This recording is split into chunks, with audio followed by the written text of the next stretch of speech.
Assalamualaikum warahmatullahi wabarakatuh.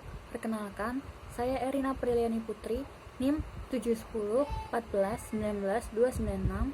Saya akan mereview jurnal yang berjudul Strategi Kebijakan Moneter di Indonesia. Studi ini bertujuan untuk mengetahui masalah dan tantangan terhadap kebijakan moneter yang pernah dilakukan sebelum terjadinya krisis moneter dan perubahan strategi yang telah ditetapkan setelah terjadinya krisis keuangan. Teori yang digunakan dalam analisis ini yaitu yang pertama ada kebijakan ekonomi. Kebijakan moneter adalah kebijakan ekonomi yang digunakan Bank Indonesia sebagai otoritas moneter untuk mengendalikan atau mengarahkan perekonomian pada kondisi yang lebih baik atau diinginkan dengan mengatur jumlah uang yang beredar dan tingkat suku bunga.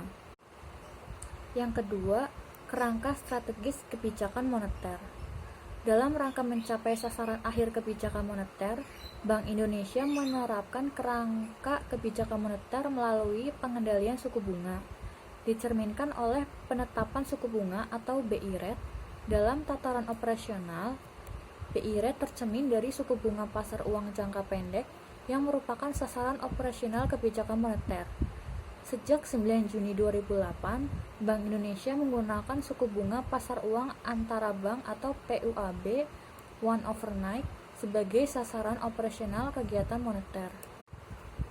Yang ketiga, transmisi kebijakan moneter yang di dalamnya terdapat inflation targeting, yaitu salah satu rezim kebijakan moneter ketika bank sentral berusaha menjaga inflasi dalam rentang target yang diumumkan, biasanya dengan instrumen kebijakan suku bunga.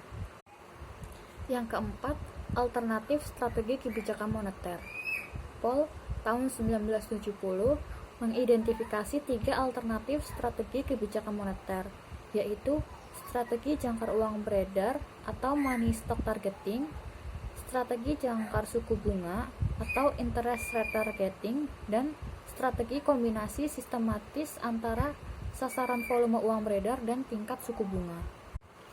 Dan yang kelima, mekanisme transmisi. Mekanisme transmisi kebijakan moneter pada dasarnya menggambarkan bagaimana kebijakan moneter yang ditempuh bank sentral untuk mempengaruhi berbagai aktivitas ekonomi dan keuangan, sehingga pada akhirnya dapat mencapai tujuan akhir. Hasil dan pembahasan. Implikasi dari analisis ini menunjukkan adanya interaksi antara kebijakan moneter yang dilakukan oleh bank sentral terhadap risiko di sektor keuangan, khususnya perbankan. Sedangkan Miskin tahun 2008 mengemukakan bahwa kebijakan moneter cenderung menjadi lebih potensial di masa krisis tingkat efektivitasnya dibandingkan dengan kondisi normal, sehingga memberikan landasan untuk melakukan manajemen risiko makroekonomi untuk menghadapi masalah kontraksi perekonomian selama periode krisis. Fakta di atas menunjukkan bahwa terdapat keterkaitan antara stabilitas moneter dengan stabilitas sektor keuangan. Otoritas moneter harus merespon dan bertindak dalam menjalankan kebijakan moneternya. Umumnya dapat dipahami dan relatif tidak banyak diperdebatkan di kalangan ahli ekonomi. Namun demikian, dalam hal bagaimana otoritas moneter harus merespon dan bertindak untuk permasalahan yang muncul dari sisi sektor keuangan masih menjadi perdebatan di kalangan ahli ekonomi.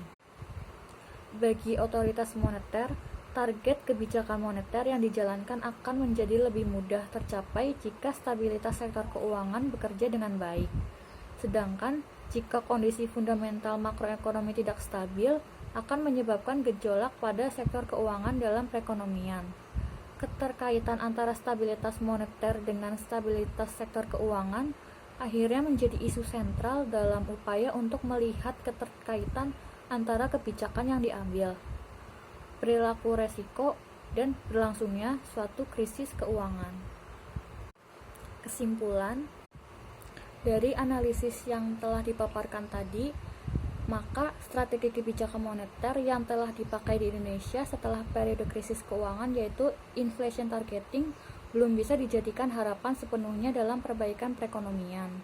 Masalahnya, pada saat pemerintah menggunakan jalur suku bunga untuk memenuhi target inflasi yang ditetapkan, secara simultan dapat mempengaruhi variabel makroekonomi yang lain, sehingga masih diperlukan kebijakan lain yang lebih komprehensif agar diperoleh hasil yang maksimal. Selain itu, beberapa negara sudah meninggalkan sistem kebijakan ini karena dianggap sudah kurang sesuai untuk negara tersebut.